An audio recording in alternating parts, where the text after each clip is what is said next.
Hello everyone, we're back with another unboxing. Right folks, trying to squeeze this one in because I'm almost across again, what, about 2 hours time, and yeah, I've stuff planned for the weekend, so I thought I might as well get this done. This has just arrived, so let's get stuck in. I've been waiting for this one for a while. Get it all put together, right. Yeah, let's, hang on, give myself some space. Talk about this wee one in a second. Right then, Horrific Tales Volume 3, Serial Killers is here.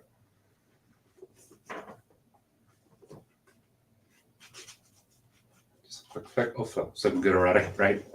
Okay, so this is the third of the in the anthology series. To be honest, 6 months, 7 months now we're into this. Started these off, and yeah, we're flying. So if you're not familiar, this is we'll have the release, calling for submissions. Everyone got in. We got it put together and published. When did we publish it? Saturday last week. Yeah, just towards the end of last week. So yeah, here we go. Finally arrived. I wasn't expecting this. Apparently, when I ordered it, it wasn't going to arrive to Sunday for some reason, but at least it's here. All right. Hey, Chris. I just said. Funny enough, that's a good point. Sorry, I rushed to do this. Just give me a second. That's. Funny enough, I have these set up. See, it's starting to get heavy. Right. Anyway. Well, these things are getting thicker. Flip's sake, right? We'll compare in a moment. But yeah, I'm liking it. So the practice of craft, the rituals have been performed, conditions have been set. Now they watch and wait for their intended. Who knows what tragedy, compulsions, or simple evil drives these people to kill again and again. Once you're in their sights, however, there's no reasoning, negotiating, or escape. So we'll have 11 stories in here.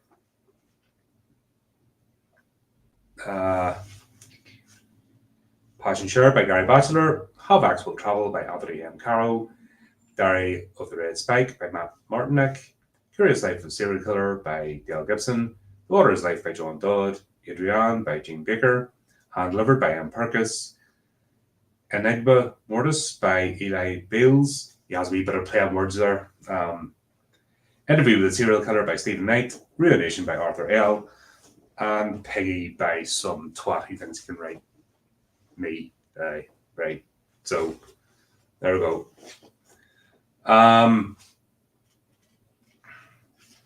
Pretty much same format as last time. So again, I've been playing about with different editing stuff in the background,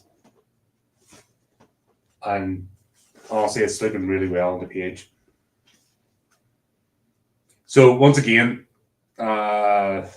different stories. Like each one's got its own flavor. You're not getting a repetition of the same serial killer trope 11 times. Each has a different theme, comes from a different perspective, and yeah, it makes it interesting. So with these books, that's the thing I'm trying to go for, is I want you to feel like you're reading a collection, not a disjointed mess. But I also want you to have 11 different stories. I was very clear about that from the start, that I don't want just repetition 9 or 11 times. I'm starting to realize 11, basically 10 submissions and I'll add a story. Just to give you a wee bit extra. But yeah, I'm thinking now that 10 is the right number for this. Yeah, they're turning to be a decent size. I can't speak today. What the hell's going on with me?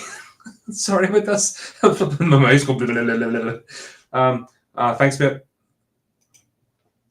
Hope you enjoy it. So, of course, one thing I do is with each story, there's a QR code so you can go check the authors out.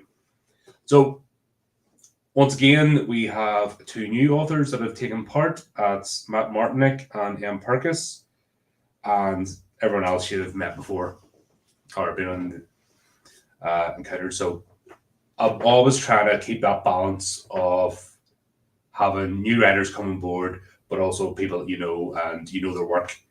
So as this carries on, that's what I'm always going to attempt to bring at least one new writer on board with each anthology. It's organic, so I'm not planning anything. If that makes sense. I want this to be an organic thing, but the important thing is people that come on board, I want them to understand what we're about here and the podcast, and it's all connected. And I want to get away from the usual stuff you see with anthologies. You just got these serial posters or trying to regurgitate the same story 10 times around. I want an actual connection with folks, and I want God, sorry, I just saw a questionnaire pop up and I lost my train of thought. I'm having a bad day. I was saying, I want people that come on board, you get to know them, so they're not just names on a page. You'll get to meet them during the celebration stream. They come onto the podcast, discuss movies, discuss their works. So these are people that you can actually find out about through here, and then that's the whole point of the project. Many of the folks that are involved in this have already submitted to the narrative fiction segment and been on the show, so you know them. So there's just worry, I think, within the publications. Oh, I don't know what I'm going to be reading. I don't know who these people are. Well, here's the opportunity to get to know them. Just to say, you know what I mean? I just put out the posts. If you are on the social media, you'll see when it's time for submissions. I'll put it out. If you're not signed up to the newsletter, that's where I initially post. So sign up to the HORRORific newsletter. Links are in the description. And anytime I'm doing, not just the weekly newsletter, I'll let you know what's coming up, but if we've got, like when Volume 4 submissions start, which I've already got a submission for, believe it or not, I've already got a story. There's a story for this, and I read it, and it fits in with Volume 4. So I spoke to the author, and they're like, yeah, I know you've submitted for this one. However, this one's coming up very soon. Can I accept it for this one instead? And it's all good. So, yeah, I've already got a submission already for the next one. So that was a bit fortuitous. Got a lot more submissions this time. So word's getting out there. People are finding out about what we're about. And that's the thing. It's all about building the brand. This is the hardest part. Like I said, this only started last year. And it takes a while word to get out there, and you can advertise all you want, but it's word of mouth. It's you guys watching right now, say if you are on, and just letting people know. And if you get a copy, share a post that you got it, tag a HORRORific podcast, HORRORific Publishing, and a review would be fantastic if you read it. And even if you don't like everything, if you've got constructive criticism, still leave a review. How can we get feedback or know what direction we're going if you don't let us know? Now, you want to troll, whatever, I'll disregard those. I know what a troll looks like. I've been in this game long enough. But we need feedback. We need to know what's going on. At the end of the day, we're trying to make products for yourselves that you're going to enjoy reading. So it's important that, if you're enjoying something, let us know so we know to keep doing it. If you don't enjoy particularly something, then we need to know too, so I can sort of test and adjust. Like I said, I'm trying various things. I want to make it unique. I wanted to have its own style, the HORRORific Tales series that you're getting a collection. Right, so what you want to see all three stacked together. Well, I was actually going to a second. 1, 2, 3, and yeah, so this is what we've done so far in 7 months. There we go. So I don't think we're doing too badly, right? So I was going to talk to you about Volume 1 first before Chris decides he wants us to jump ahead, getting excited. I went back and I reviewed HORRORific Tales Volume 1, and same again, some of the new techniques. I know it sounds boring, but I'm doing stuff in the background with the images. I haven't changed anything. They're still the same stories. Nothing's being changed, but just the layout. I just think it looks a bit sharper now, just with the images. I've been working on making the images a bit sharper, making them a bit more centralized, just fitting better with the editing tools. So taking the same principle I've learned from these two, and I've went back to volume 1 and I've refreshed it. So same price, you're not losing out on anything. And if you bought the now limited edition volume of 1, what's in it a wee bit thicker? No, I mean, you're not losing out. Let's just show you a wee bit. That's what I'm talking about. So, like I'm saying, what I've done is I've just made the images a little bit, so you can see the way that sort of come out, and that was an editing thing. So I went on. I mean, I just think it looks a little bit, just a little bit sharper. You know, that's what I was playing by. So now that I've seen how, like when I started revising the process for volume 2, where are we? You know, I mean, each has its own font and a little bit different. So I might go back over this one, actually make these slightly bigger, but yeah, that's basically what I'm doing. And of course, I've carried that on. Now, it's different because serial killers, different things. So I've played about with the images, so they're a bit darker, you know, because it's a darker theme with this. You probably notice as well, you know, as these progress, they're you know, that's the sort of shadowy. When you think of serial killers, you think of people lurking in the shadows, and you know, they're waiting for you, and they've decided what their, you know, this is their righteous cause, or it's your fault that they're stalking you. You know what I mean? And you just bump past somebody in the street, and they have decided that you're the one, and you've no control. That's the horror of serial killers, isn't it? That you could just be innocently walking past, and they have just decided in their head you fit their ritual, and that's it. They're coming after you, and then all of a sudden you have to deal with that. So that's what I try with the theme of this, is I want that coming across as you read the stories. And like I said, some great submissions, with loads of submissions this time. So I'm sorry to everyone that wasn't able to get on board this time. Of course, there's only so much space in the book, you know, because this book could have ended up being this size if it accepted everything. And so there's always so much space. And like I said, I'm making a point. I will try and bring a new writer, at least 1 or 2 new writers on board every time we put one of these out, because I want this to be a continuous process. You know, I want to constantly refreshing. I don't want it to get stale. Also, I don't want to put pressure on, obviously, people know, like I said, this is why you build a relationship, and the people, you know them, we talk for hours. Like, you see our streams, they go on for hours at a time. You don't spend hours talking to somebody without getting to know them. And that's why I do what I do on this podcast. They're not just 10-minute sound bites. What the hell do you get from that? You actually get to know the people involved, the creatives, and that's the way I like to do things. And I know it might not be trendy. Everyone wants a 30-second TikTok video. Well, sorry, not about that. At the end of the day, if you're on here, I like to think you have an attention span more than a goldfish. But the guys that, you know what I mean, everyone I talk to, they understand where I'm coming from. They don't feel the pressure to be part of every anthology. So if something's not your theme, if it's not your particular topic, that's fine. You can dip out of that one. It doesn't mean that you're out of the club. If that sounds right, you know, everyone gets that. It's a long game of play here. And I've got people who have been involved with this podcast from the start.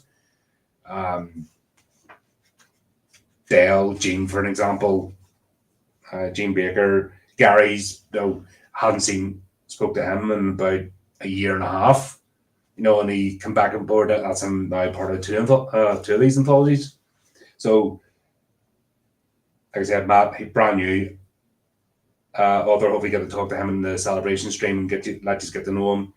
Matt Purkis, obviously you've met him. We had the interview. We've done the Silent Hill movies. We're going to be looking at the Conjuring series very soon. So he's come on board. So there you go. We've got, that's how it works here. And just for note, if you're looking at this and you're keeping an eye out for submissions in future, just understand it's kind of implied. That's the expectation, that you're not just jumping in. I want you to be involved. You know what I mean? That's a caveat. If you want to get involved with these anthologies, I need you to be involved with the podcast. I want people to meet you. If you're writing, and this is the thing, writers, I think, have a bit of a mental block getting past, is that you need to put yourself out there. You can't just sit behind a keyboard, and that old style of publishing, if that makes sense, just being the writer and hiding behind your keyboard and never talking to anybody, that's not the way of the world. People want to get to know you. That's just the way it is now. So I'm offering not just to be part of the anthology, but I'm offering people a chance to get to know you and your works. So it's just interesting that people don't take it up or shy away from it. And it's just something today in the world, especially independent creators, you need to embrace. Even if you're published, your publisher will send you a book tours.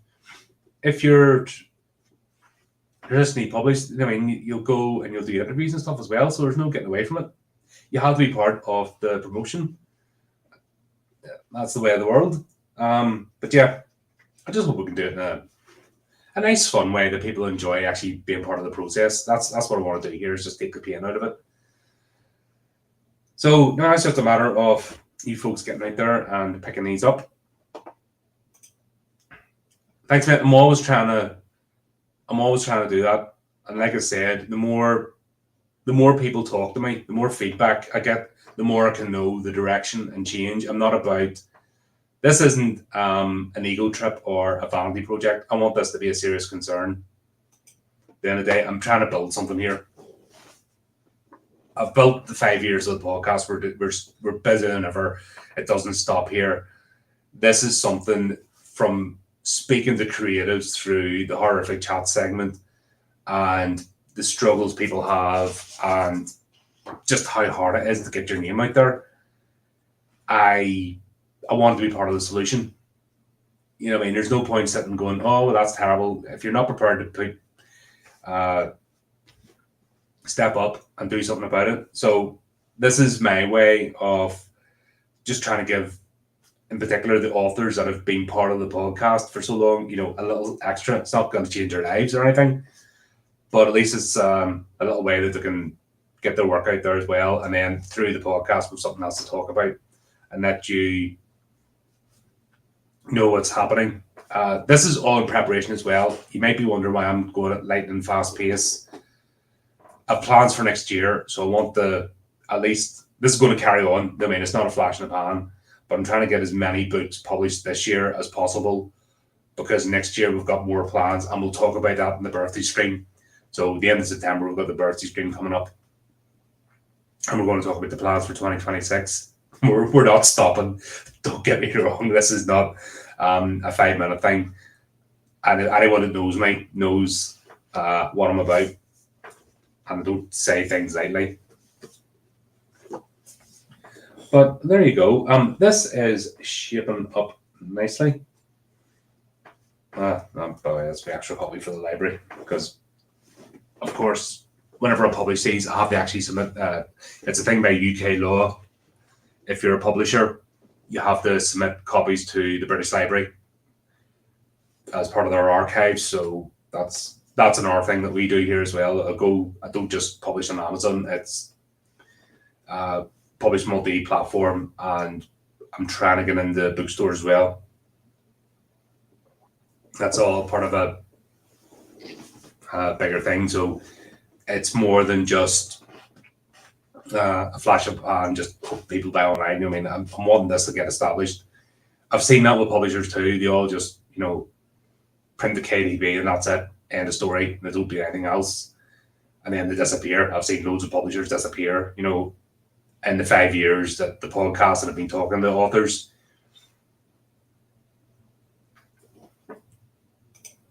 Well, what you need to do is go to Waterstones and ask for it.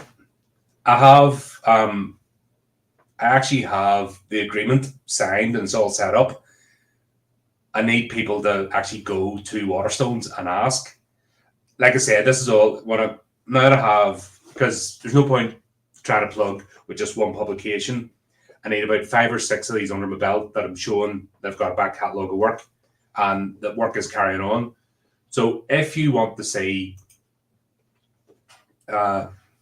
these books in your local bookstore, go to your local bookstore and ask, put in a request, order it, and that's how it works.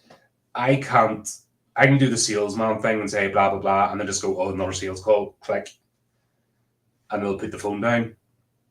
But if customers are actually going to their local bookstore or your library, that's another thing as well. These are available in the UK, but also internationally. They're actually available in Wellington.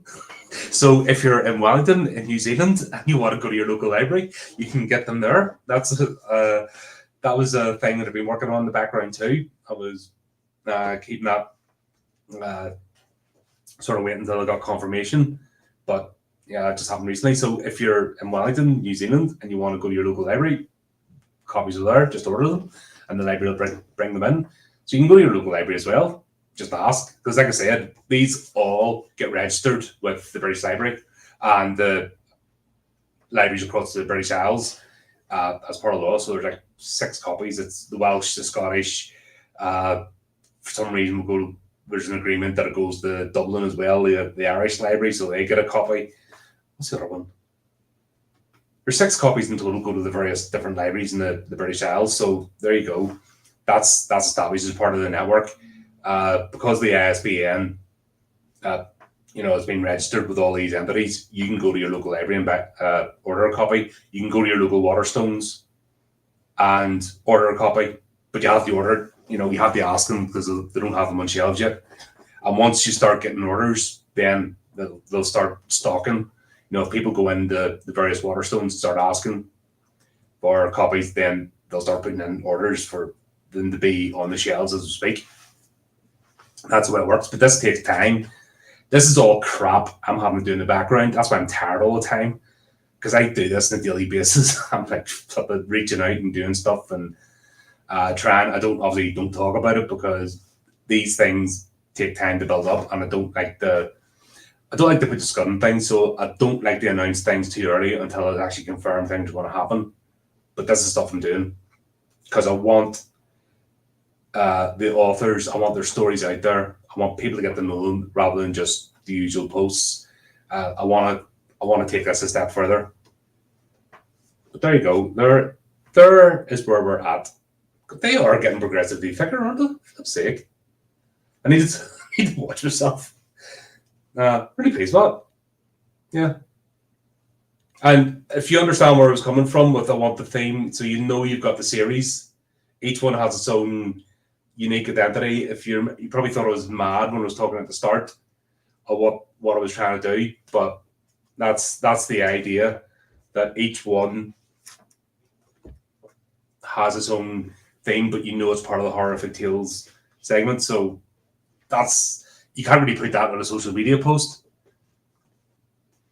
That makes it. And of course, Dale's first book is out now. Volume 2 will be happening before the end of the year, all things going well.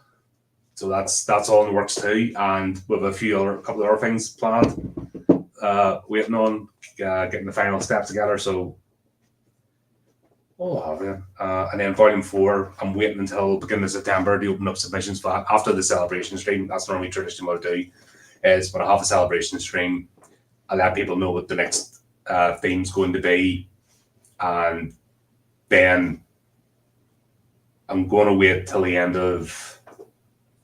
We're going to be the end of August. End of August, beginning of September. I'm going to open up submissions for Volume 4, and that's already, like I said, I've already got a story already, possibly 2 because I'm working on one myself. But it's already started.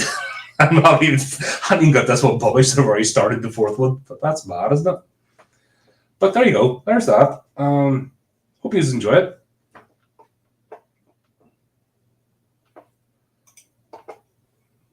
But the thing is, if somebody's got low attention span, are they going to read a book? this is my argument about that. And that's why I stopped doing the shorts. I stopped trying to promote, I stopped doing the 3-minute videos. As many, I'll do the news articles still, but it'll be here and there. But I stopped trying to bring the low attention span people to the podcast, because at the end of the day, that's not what our live streams aren't like that. Our discussions, our videos. If you've got like a 30-second attention span, are you going to sit and read a 300+ page book? I don't think so. You haven't got it in you. That's just the way. So what use are you? Yeah, it might bump the algorithm, but if low attention content's going to attract low attention people, they're no use to me. They're no use to you. I mean, it's not the audience I want. What point of it?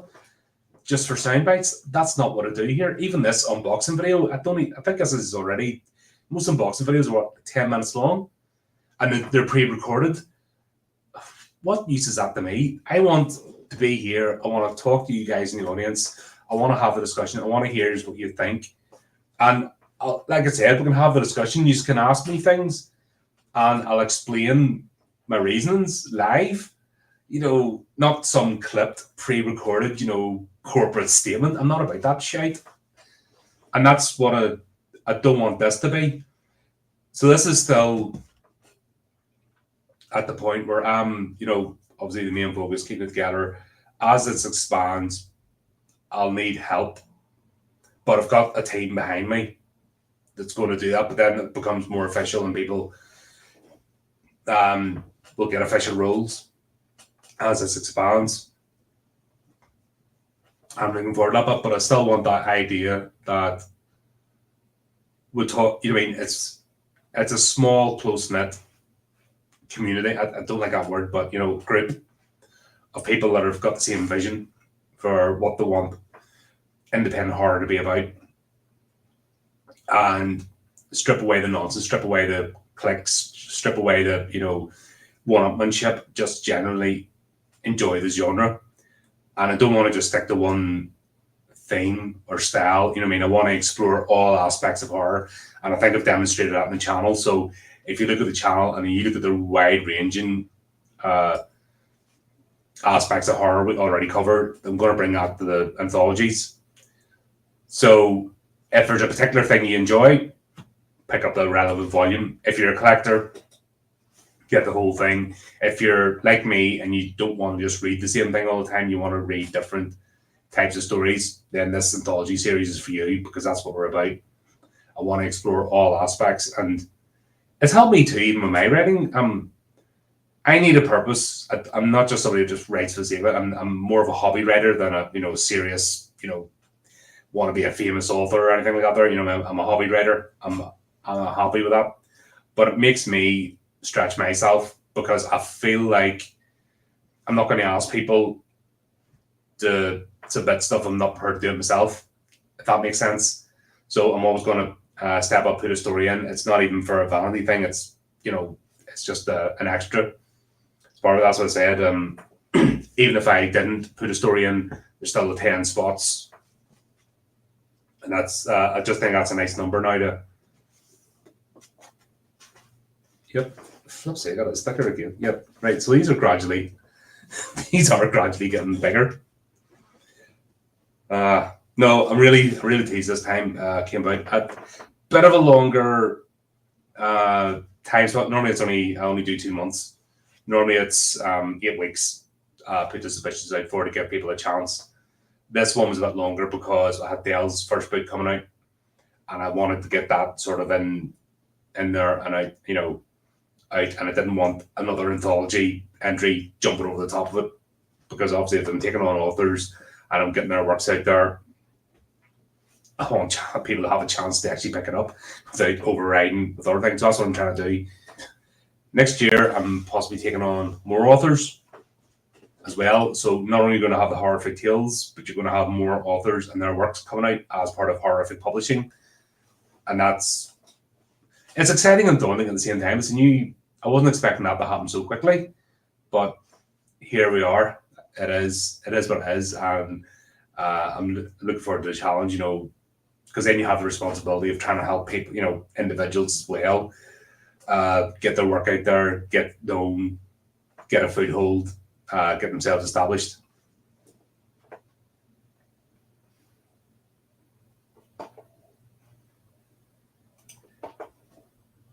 I'm looking at that. I'm looking at actually doing. I'm waiting until, like I said, because of the pace I'm working. Don't forget, there's a cost. Right, here's the reality. There's a cost involved in these, and I've only so much spare capital to be putting into this. I need book sales. The more book sales I get, the more I can invest into expanding this. I'm not knocking into individual stuff, but I don't use people. Like, everyone gets paid. Anyone that's involved in this gets paid. And I'll just leave it at that. And I try to be competitive. I want to look after people. So that's a factor. So I need book sales. Book sales not only give me capital, but also expand out the range. The more these books sell, the more the algorithms of the various platforms bump them up. The more people read, the more word of mouth goes out there. And with books, unlike movies or videos, books takes longer. It takes longer to get the word out because it takes a while for somebody to read a book. And if somebody has a to be read TBR pile, they could buy the book, but they mightn't get to read it for like 6 months while their other collection. And that's fair enough. That's just the nature of the game. So the more I can get this out there. So if you buy a copy, just do a wee social media post, like I was saying, just a picture of it. I picked this up today, looking forward to it. Tag the Horrific podcast, tag Horrific Publishing, so that we can like it and let people know. The more you let people know that these are out there, the more chance people are going to pick them up. And it's a cyclical thing, isn't it? It's like these videos. The more people find out about them, the more people understand what we're about, the more people come on board. And then that's where we make new connections and new creators come on board. Because also I've another an interesting thing happening next month. I can't talk about it yet because there's embargoes, but I've had an opportunity to review a couple of things, and that's just purely organically through this podcast growing. So the two are linked hand in hand. Obviously, the more the podcast grows, the more I can make people aware of the publishing side of things, the more the publishing side of things go, because there's the opportunity to go to the podcast, and we just keep going and working. But yeah, guys, if you can help out in any way possible, pick up a copy, be fantastic. If you haven't already, pick up the other 2 volumes, pick up Dell's first volume, get her out there. But Dell did her first radio, like she went on a radio show recently there, that's a great thing. You see somebody like getting involved, actually radio shows, reaching out and wanting to get involved and talk to people, and you'd see people's stars rise. That it just and if I can help out a little bit, fantastic, more than happy. And that's what I mean. You just don't know where these things go, and that's why I would say to creators as well, don't give up. The important thing is to do something. I see so many people on social media just complaining. I don't know. I might fail. I might do this. How do you know unless you try? And don't get caught up in the instant, this click and collect, mentality people have today. Of it just must be, I put this and instantly it comes back. No, it doesn't happen like that. Most overnight successes take about 10 years. You look at anyone who's had an overnight success, be it a book, a viral video, look at all the rejections, look at the years they've had to slog to get there. And that's the reality. But you just got to keep plugging, and you just have to dig deep. And at times, like I get it here, like the subscriber count is just frozen. When I put out that post 2 weeks ago, 947, it's just frozen, and Dell has not moved. It's not went up, it's not went down. There's weird shit going on in the background, and it does. It annoys you because you're like, what am I doing wrong? You instantly think to yourself, what am I doing wrong? That's just the natural thought process of the creative. Like you're when the books don't, like you're not getting 100 sales in the first day, you're like, what have I done wrong? And it's just part of the nature. It's ebbs and flows. You have good times, you have bad times, and you just gotta weather through. As long as you know that you've got integrity and you believe in what you're creating, things will work out. That's it. And the thing is, I've went from an idea, a concept that I was talking about last year during the celebration stream, sort of mulling and getting it all, thought over. I talked about it last year, saying this was the plan for this. It was a concept. I'm gonna put out calls for an anthology, see if we can put one together, right? And then end of December, actually published it a couple of days early because everything just came together quickly. That could have been it. Flash the pan, done. But here we are, half a year later. In fact, by the end of the year, I'm going to be like this, need two hands. And by next year, it's going to be like a big, if I keep going the same pace. It's fantastic. There you go. There's a concept, a thought, an idea being made reality. And that is the best feeling. And obviously the authors will be getting their copies. They're all going out, getting sent out and stuff. So that you'll be seeing posts from them guys. 9th of August. So on the channel, obviously, if you haven't signed up to the newsletter, it's going out this Friday. But 9th of August, we'll be doing the celebration. Is that the Saturday?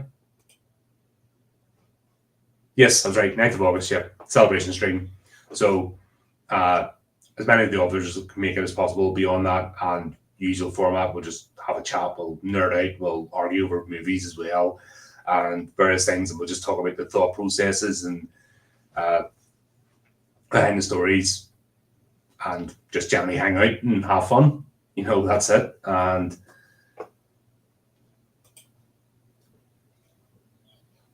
but that's, yeah, it is. It's great, right? You're going to get no help from the big, right? What is happening with the algorithms, and it's the same with the books as well. The big five publishing companies, they buy their spot on Amazon or Lulu. That they just go, right, I want 200,000 copies, both, right? I want that put to the top of your algorithm and shown to the audiences, and they pay that.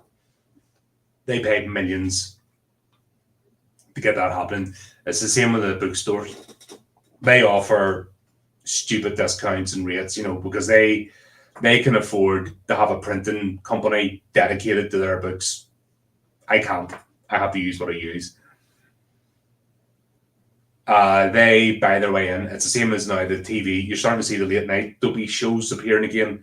The TV companies buy spots so that, like, say YouTube, push their stuff to the top. So that's the first thing anybody sees, and that's just the way it is. And you got to battle against that. You're not going to change it. So yeah, I'm making people aware that the algorithm is messed up, and yeah, it can get frustrating. That's why I'm saying not to give up. I'm not complaining about it. I'm acknowledging that it exists. And that's why I'm saying the worst thing to do is to let that get in your head and make you stop. It's the same when your book doesn't appear immediately. The books that do appear are bought and paid for. They're already, they've bought the company. That's why the company's showing them. They've paid the marketing company to promote it. And that's just the way it is. They're always going to be at the top. What we have to do as independents is just reach out, be approachable, this sort of thing. Like I said, I'm prepared to come on, talk to you live, have the discussion, try not to be antagonistic, not about the clickbait and that sort of crap. I just want to have an honest conversation. We just build people. I want you to understand my motivations, what I'm trying to create here. If you agree with me, if you respect the vision, and you just want to support me, I'm more than happy. Honestly, I'm grateful because at least I know I've made a personal connection with people rather than just having a marketing team spew a load of crap. And at least I know that everyone that comes on board here and watches these videos has found it organically. And to me, that's where at least I know that you're invested in what we're about. And like I said, this channel's busy, but thousands of videos at this point. We're going for 5 years this September. Like we're established, we're there, but we're not going anywhere soon. We enjoy ourselves when we come on board. Like we do this because we enjoy it. If you like different things, if you want variety, there's variety in this channel. The only thing is you got my ugly mug sticking every stream, but if you can get past that, then it's all good. But yeah, I like to think that we'll have fun conversations. I like talking to independent creators. People come on board and usually have a good time, and most people come on the podcast come back again. So I think that speaks volumes. That somebody comes on board maybe for a chat and then they get involved in some shape or form, and return or talk about their projects or pop up, that's the important thing. Flip's like, I'm going on for a while here, but seeing I've got folks in the chat and you're all up for it, I'm more than happy to talk about things. But yeah, that's it then. So that's volume 3 out now. Right, plenty getting on it. Like I said, great stories. I really enjoyed reading this bunch. And if you want to pick up volumes 1 and 2, they're available now. And of course, Mistress of Darkness, Stories of the Macabre, Volume 1 is also available. Go pick it up. And this will not be the end of the story. Plenty more to come. So anyway, I'm going to go now. See you in about an hour and a half as we discuss Wishmaster 2. And just even say, until next time, keep updated with the channel, do the tech-friendly things, and remember to keep it creepy, keep it horrific.